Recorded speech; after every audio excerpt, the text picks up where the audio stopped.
오늘 여러분하고 회복이라는 주제로 설교를 하면서 말씀을 나누면서 함께 나누고 싶은 것은 하나님과의 관계가 회복되면 새로운 관심, 새로운 에너지가 생기기 시작하고 내가 이전에는 관심을 가졌지 않았던 곳에 관심이 생기고 내가 이전에도 쓰지 않았던 에너지가 나오기 시작한다는 거예요. 그래서 그 모든 새로움의 에너지가 작동되기 위해서는 뭐가 중요하냐면 하나님과 우리의 관계가 회복되는 것이 매우 중요합니다.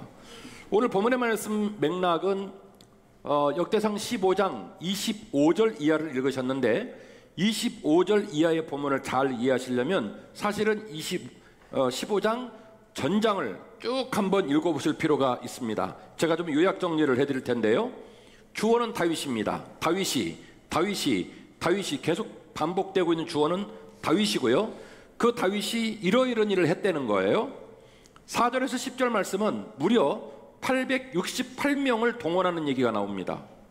그앗 자손 우리엘 120명, 무라리 자손 아사야 220명, 게르솜 자손 요엘 130명, 엘리사반 자손 스마야 200명, 헤브론 자손 엘리엘 80명, 아미나답 우시엘 자손 아미나답 112명, 합쳐서 868명을 동원하는 동원령을 내리게 되는데, 보시면 지파와 숫자가 다 다릅니다. 이 말은 그 지파에서 징집을 하고 그 지파에서 움직여야 될 사람들이 질서와 역학관계가 있었다는 거예요. 그 모든 질서와 역학관계를 중심으로 직임들이 정해지게 되는데 총원은 868명이었다. 이어지는 11절에서 15절에 관한 내용은 또 이런 내용이 나오게 됩니다. 사독 아비아달은 제사장이었고요. 우리엘, 아사야, 요엘, 스마야, 엘리엘, 아미나답은 레위 지파의 지도자들이었습니다. 앞서 말씀드린 지파를 징집한 사람들의 지도자들 명단이 되겠습니다. 이들 모두에게 다윗은 다음과 같은 명령을 내립니다. 너희 몸을 성결케 하고 여호와의 궤를 어깨에 매라, 이렇게 명령을 내립니다. 어떻게 했다고요?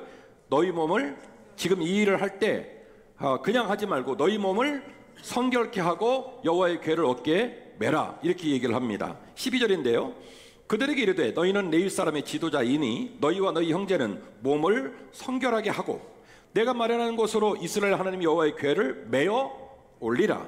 전에는 너희가 매지 아니하였으므로 우리 하나님 여호와께서 우리를 찢으셨으니 이는 우리가 규례대로 그에게서 구하지 아니하였음이라 하니, 이에 제사장들과 레위 사람들이 이스라엘 하나님 여호와의 궤를 메고 올라가려 하여 몸을 성결케 하고 모세가 여호와의 말씀을 따라 명령한 대로 레위 자손의 체에 하나님 궤를 꿰어 어깨에 매니라. 그 벗개를 보시면 크기는 한 세로포가 한 1m 20 정도 되고 어쨌든 괴짝처럼 생겼어요. 그 괴짝의 좌우편에 이 고리가 달려 있고 거기다 뭘 꽂게 되어 있냐면 긴 장대처럼 보이는 채를 꽂게 되어 있습니다. 그 채를 빼지 말라고 그랬어요. 보관을 할 때도. 무슨 얘기예요? 여차하면 들어서 어깨에 맬 수 있도록 그렇게 보관을 하라. 이것이 법궤의 보관 방식이고 이동 방식입니다. 이 법궤를 어깨에다 매라고 명령을 해서 그 명령을 따르고 있는 거예요. 그리고 16절에서 24절, 오늘 우리가 함께 읽으신 본문의 말씀 바로 앞절까지의 내용인데 16절에서 24절은 이 종교적인 행위를 하기 위하여 수많은 이스라엘 백성들에게 업무 분장을 하는 업무 분장 지시서가 나옵니다. 시방서처럼. 19절, 노래하는 자로 노재금을 크게 치는 사람 헤만, 아삽, 에단. 비파를 타서 알라못에 맞추는 사람은 스가랴, 아시엘, 스미라못, 여이엘, 운니, 엘리압, 마아세야, 분하야. 20절에 나옵니다. 수금을 타서 8잼에 맞추어 인도하는 사람 마따디아, 엘리, 블레후, 믹네야, 오베데돔, 여이엘, 아사시야. 21절에 나오고요. 노래를 인도하는 사람, 지휘하는 모습 생각할 수 있을 텐데 노래를 인도하는 사람 레위 사람 지도자 그나냐 22절에 나오고요. 궤 앞에서 문을 지키는 사람 베렉야, 엘가나 23절, 오베데돔, 여이야 24절. 궤 앞에서 나팔 부는 사람 스바냐, 요사밧, 느다델, 아미세, 스가랴, 분하야, 엘리에셀 24절. 그래서 결국 16절에서 24절까지 내용을 보면 난리가 난 거예요. 어떤 사람은 궤 앞에서 궤를 지키는 일을 하고, 어떤 사람은 궤를 메고, 어떤 사람은 징을 치고, 어떤 사람은 비파를 타고, 어떤 사람은 수금을 불고 난리를 치는데 지금 보니까 예외되어서 다리 떠는 사람은 한 명도 없어요. 뭐라도 해요. 뭐라도. 자, 여기서 중요한 얘기가 나옵니다. 사람은요, 자신의 마음의 상태와 자기가 생각하는 그 일의 가치에 따라서 말을 이쁘게 하기도 하고 엄청 미웃게 하기도 합니다. 어이, 그 법궤 들어오는 날 거기 있었어? 암만 있었지. 자네는 뭐 했는디? 징쳤어. 뭐 했냐? 징쳤다니까. 징쳤어. 그분의 마음에는 지금 그 일에 대한 감격, 그 일에 대한 어떤 감사 있나요, 없나요? 없어요. 하찮은 일 했다 이거. 뭐 했다? 징쳤다. 반주했다. 네. 그런데 그 일이 본인에게 너무너무 흡족하고 내가 소중한 일을 했다라고 얘기하면 뭐라고 말하냐면, 그날 나 법궤 움직이는데 나도 함께 했어. 나 동역자야. 아유, 그거 내가 한 일이야. 그렇게 얘기를 하는 거예요. 뭐 하면서요? 징치면서. 그러니까 오늘 본문의 말씀을 보면 업무 분장을 해서 어떤 사람은 좀 멋있는 거, 어떤 사람은 좀 하찮아 보이는 거, 어떤 사람은 눈에 띄는 거, 어떤 사람은 눈에 안 띄는 것였다 할지라도 그 모든 공동체가 자신의 직임과 부름과 역할에 따라서 업무 분장을 하고 그 모든 사람이 다 함께 나서서 하나님께 영광을 돌리고 감사하고 기뻐했다는 내용이 역대상 15장에 나오는 내용이라는 거예요. 역대상 15장 1절에서 24절까지의 장구한 내용이 나오는 내용들, 무려 동원된 레위 사람만 868명, 각 지파를 따라 정확하게 계수해서 사람이 동원이 되고 있습니다. 주인공인 868명, 함께한 백성들을 고려한다면 그야말로 예루살렘 성에 있는 모든 인간은 다 일어났다고 봐야 되는데, 그 모든 사람이 움직이고 있는 일련의 일들을 저는 어떻게 보냐면 마음가짐과 관계가 회복되고 있었다라고 보는 거예요. 역대상 15장이 말하고 있는 하나님의 법궤가 하나님 다윗성 안으로 들어온 사건은 물건을 옮긴 내용이 아니에요. 마음가짐과 관계가 회복된 사건입니다. 다윗이 오늘 역대상 15장에 처음으로 법궤를 옮긴 게 아니에요. 지금으로서 약 3개월 전에 아비나도의 집에 가서 법궤를 옮겨오려고 조치를 해요. 그러니까 어떻게 한 거죠 아십니까? 물건을 옮기는 조치를 해요. 수레를 끌고 가가지고 수레에다가 법궤를 싣고, 아까 제가 뭐라고 그랬죠? 법궤는 어떻게 옮겨라? 채를 달고 제사장들 어깨에 메고 너희를 발로 걸어라. 옮길 때는 저 채를 가지고 어깨에 메고 옮겨라 그랬거든요.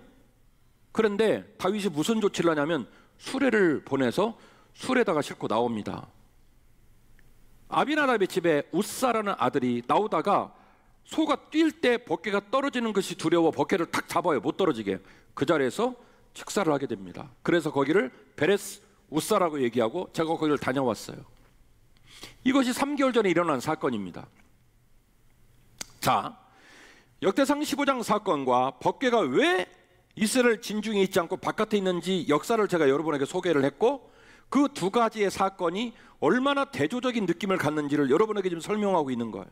그리고 저는 이 대조적인 상황 가운데서 설교자로서 해석을 한다면 이들의 마음가짐과 이들의 관계가 회복되고 있다고 주장을 하는 거예요. 왜냐? 3개월 전에 이 법궤를 옮길 때 다윗과 다윗을 따르는 이스라엘 백성의 마음가짐은 역대상 15장 같지 않았어요. 사람 이름도 몰라요. 그냥 수레 끌고 가서 편안하게 수레에다가 법궤 싣고 뭐요? 물건을 옮기는 거예요. A라는 장소에서 B라는 장소로. 그러다가 우사가 죽고 그 난리를 겪어서 결국 오벳 에돔에 또다시 들어가서 3개월을 계류하게 되는 일이 벌어지는 거죠. 3개월 동안 뭐가 잘못됐는지, 3개월 동안 도대체 무엇 때문에 나와 내 백성이 이렇게 슬퍼할 수밖에 없는지를 깊이 숙고하고 다윗은 온전한 회개를 경험을 합니다. 이건 합리적 추론이 이 3개월의 시간 동안, 이 3개월의 시간 동안 내가 어디서 떨어졌는지, 내가 뭘 포기해야 되는지, 내가 왜 포커스를 놓치고 엄한 다리를 긋고 있는지를 3개월 동안 다윗이 깊이 묵상을 하고 난 후 3개월이 지난 후 오늘 읽으신 역대상 15장 사건을 통해서 다윗이 제대로 법궤를 옮기기 시작하죠.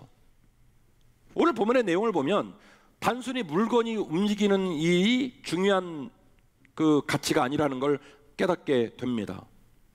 법궤를 옮긴 거는요 3개월 전에 옮긴 방법이 기술적으로 훨씬 더 효과적입니다. 수레 보내서 싣고 끈으로 묶고 다다다다 딱 옮기면 되는 거예요.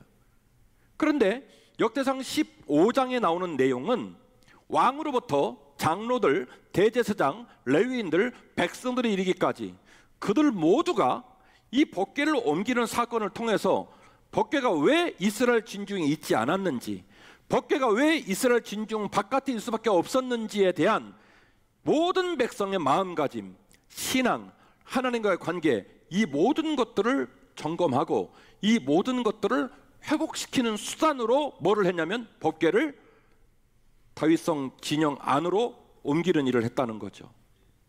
868명 레위지파들을 계수하고 몸을 성결케 하고 그리고 법궤를 어깨에 메고 직임에 따라 업무 분장을 할 때 어떤 자들은 법궤를 지키고 어떤 자는 나팔을 불고 어떤 자는 징을 치고 어떤 자는 수금을 타고 이 모든 일을 감당하며 하나님의 궤를 다윗성 안으로 들여오게 되었다라는 것이죠. 사랑하는 성도 여러분, 하나님과 하나님 백성의 관계가 깨지던, 목회자와 성도의 관계가 깨지던, 성도와 성도의 관계가 깨지던, 일단 관계가 깨지면 무슨 일이 벌어지는지 아십니까? 무질서해져요. 그리고 바쁘기만 해요. 무질서하고 바빠요. 그런데 그 무질서함과 바쁨이 종교적인 활동 때문에 해야 된다는 거예요. 이 세상을 창조하신 하나님이 선하시고, 선하신 하나님이 우주 삼라만상과 우주 속에 있는 우리 지구와 인간들로 하여금 하나님의 창조의 원리를 따라 이 땅을 섬기고 누구든지 깨지거나 울지 않도록 돌봐주며 더불어 살아라. 너희들이 중요한 것처럼 동물도 중요하고 식물도 중요하고 우주와 지구도 중요하니 관리를 잘 하거라. 창세기에 나오죠. 이 땅을 어떻게 하라? 다스리라고 명령하셨어요. 그 원리를 지키기 위하여 우리는 탄소 배출을 줄여야 돼요. 그 원리를 지키기 위해 좀 불편하게 살아야 돼요. 우리가 생각하는 하나님과의 관계 첫 번째는 하나님은 창조주입니다. 하나님은 지금도 우리의 삶을 이끌어 가십니다라는 주권이 누구에게 있다? 하나님께 있다는 걸 인정하는 겁니다. 이게 첫 번째 믿음의 기둥이고요. 두 번째 믿음의 기둥은 하나님께서 그러므로 우리의 삶 가운데 적극적으로 개입하시고 견인해 주셔야 된다는 거예요. 우리는요 머리로는 알아요. 내가 이러면 안 된다는 거, 내가 쓰는 언어, 내가 하고 싶은 대로 말, 내 행동의 시간, 소비활동, 사람과의 관계, 이 땅을 섬기는 모든 일들, 그 일들이 이러면 안 된다는 거를 머리로는 아는데 몸으로는 안 그래요. 하나님의 개입이 필요한 이유, 하나님이 우리를 고리로 걸어서 견인해 주셔야 할 이유가 여기에 있습니다.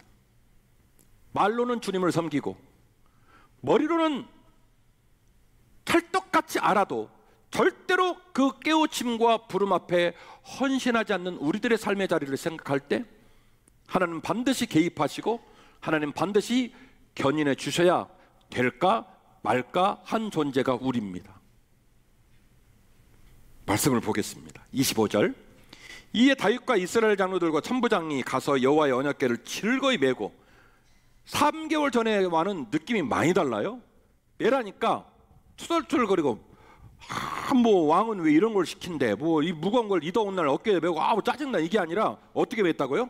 기쁜 마음으로 즐겁게 어깨에 메고 오벳 에돔의 집에서 올라왔고 하나님이 여호와의 언약궤를 맨 레위 사람을 도우셨으므로 무리가 숫송아지 7마리와 순양 7마리로 제사를 드렸고 다윗과 및 궤를 맨 레위 사람과 노래하는 자와 그의 우두머리 그나냐와 그의 우두머리 모든 노래하는 자도 다 세마포 겉옷을 입었으며 다윗은 에봇을 입었고 이스라엘 무리는 크게 부르며 뿔나팔 나팔을 불고 재금치고 비파 수금 힘있게 타고 여호와의 언약궤를 메고 올렸다.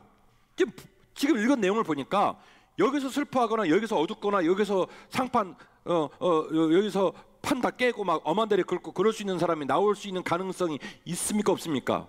없어요. 아무리 봐도 없어요. 저는 다 하다못해 지나가는 고양이도 야옹 하면서 같이 기뻐하고 있는 상황이에요. 없어요 아무도. 그런데 29절 여호와의 언약궤가 다윗성으로 들어올 때에 사울의 딸 미갈이 창으로 내다보다가 다윗 왕이 춤추며 뛰노는 것을 보고 그의 마음에 업신여겼더라. 여러분 방금 없다고 그랬죠? 챔버 방금 없다고 그랬잖아요. 정말 이 불가능한 일을 해는 어마어마한 분을 만나게 되는 거예요. 지금 누구도 이 거대한 물살, 거룩한 영광과 기쁨과 행복의 물살을 누구도 거절할 수 없을 정도의 영광이 가득한 땅 속에서, 그 공간에서 혼자 엄한 다리를 긋고 혼자 어둡고 혼자 슬프고 혼자 마음에 안 드는 어마어마한 능력을 가진 여인을 만나게 됩니다. 그의 여인 이름이 누구냐면 미갈이라는 이름이에요. 이 미갈은요, 신분이 뭐였냐면 사울의 둘째 딸이었습니다. 그러니까 이스라엘의 왕족이에요.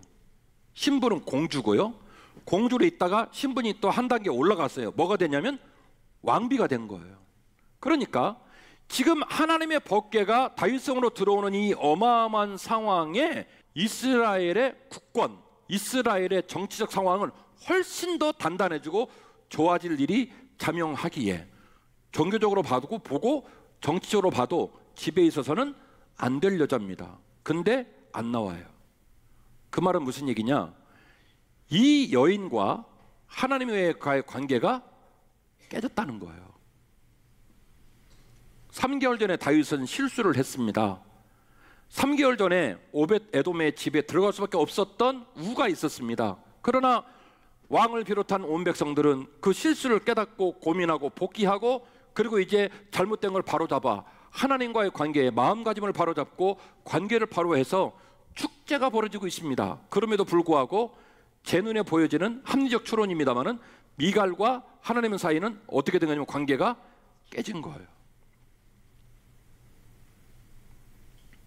그래서 관계가 깨지니까 하나님의 영광이 차고 넘쳐도 하나님의 영광을 볼 수도 들을 수도 깨달을 수도 없었던 거죠. 하나님의 영광이 가득하도 눈이 가리면 아무것도 안 보입니다. 아무것도 안 들립니다. 극심한 어둠 가운데 처해 있는 거예요. 영광의 복판 속에서. 또한 미갈은 다윗을 사랑하되 반쪽짜리 사랑, 미완의 사랑, 한없이 부족한 사랑으로 자기도 불행하게 하고 남편도 불행하게 했던 여자입니다. 다윗이 하나님을 얼마나 사랑해서 그의 삶 속에서 자기 아버지를 2번이나 죽일 뻔하고도 살려줄 정도로 하나님과의 관계를 매우 중요하게 생각한 다윗의 영성, 다윗의 믿음을 미갈은 조금도 나눠 갖지를 못했던 거죠. 이른바 동상이몽, 같은 공간 안에서 예배를 드리고 종교활동을 하고 뭔가를 하고는 있는데 도대체 담임 목사와 성도들이 바라보고 있는 지향점이 어딘지, 우리가 기뻐한다면, 우리가 행복하다면, 우리 마음의 영광이 풍성하다면 그 영광이 세상 것인지 그 영광이 하나님으로부터 나오는 건지, 내가 헌금을 드리고 시간을 드리고 봉사를 할 때 이 모든 일들이 서로 마음이 합해져서 반쪽짜리 사랑이 아니라 한없이 부족한 관심사가 아니라 정말로 그 사람의 영혼과 그 사람의 눈물과 그 사람의 비전을 나누어 가질 수 있는 완벽한 형태의 동역이 안 되고 있다는 거예요. 비극 아닙니까? 미갈은 남편을 염장 지를 마음이 없었어요. 그런데 결과론적으로는 염장을 지르고 앉았어요. 자기 남편이 가장 소중하게 생각하는 자리에 누가 없습니까? 가슴 아프게도 누가 없어요? 부인이 없는 거예요. 종들 다 나와 있습니다. 제사장 다 나와 있습니다. 레위인 다 나와 있습니다. 온 백성 다 나와서 기뻐하는데 정작 누가 없어요? 자기 부인은 집에 있는 거예요. 이게 눈물이에요. 하나님 영광이 충만해도 눈이 어두워지면 아무것도 안 보여요. 무엇도 들을 수가 없어요. 미갈은 다윗을 사랑했습니다. 그러나 미갈은 다윗의 눈물을 헤아리지를 못했어요. 이따가 본문을 읽어드리겠지만 미갈이 신경 쓴 건 관복이에요. 관복. 왕비라는 관복. 미갈의 바라보는 남편은 누구냐면 왕, 이스라엘의 왕 관복 다윗. 하나님과의 관계 진즉에 말아먹었고요. 경외감, 설레임, 그 일에 대한 가치, 이제 미갈의 마음에는 보이지 않아요. 그래서 하나님의 영광보다는, 하나님과의 관계보다는 법궤를 통한, 법궤의 시은자의 하나님의 거룩한 임재가 있다고 그랬죠. 그 부어주시는 은혜의 자리에 별 관심이 없어요. 중요한 게 뭐냐면 관복이에요. 왕비의 관복, 왕의 관복. 내가 이래봬도 사장이야, 내가 이래봬도 고위직 관료야, 내가 이래봬도 장로야, 내가 이래봬도 목사야, 목사 라고 하는 세속적인 권위의 관복, 그거 말고는 없는 거예요. 그거 말고는 없어요. 사무엘하 6장 20절인데요 다윗이 자기의 가족에게 축복하러 돌아오매, 이 문장이 왜 이렇게 시작됩니까? 다윗의 소원이 이루어졌거든요. 그렇게 오매불망 원했던 법궤가 다윗성 안으로 들어온 거거든요. 너무 감사한 거예요. 우리 민족에게도, 우리 가문에게도 하나님의 더할 날이 없는 영광의 날이 오겠구나, 너무 행복한 마음으로 가족들을 축복하려고 집으로 돌아온 거지요.